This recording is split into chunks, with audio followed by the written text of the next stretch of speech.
Zâmbește, chiar dacă ai piedici pe cale spre cer, chiar dacă cel rău cu săgeata țâșnește, să nu-ți fie teamă, căci scutul de fier, Iisus, e cu tine, creștine, zâmbește.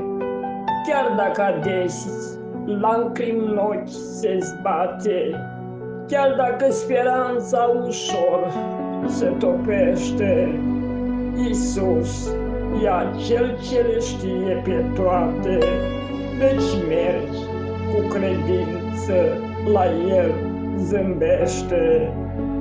Chiar dacă te simți deseori încercat și durerile din suflet e tot mai amară, să știi că de tine Iisus n-a uitat, dar poate tu ții pe afară.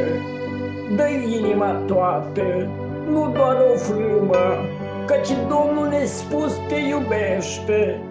Oriunde te duci, mergi doar cu El, de mână cu prietenul tău cel mai bun și zâmbește. Amin.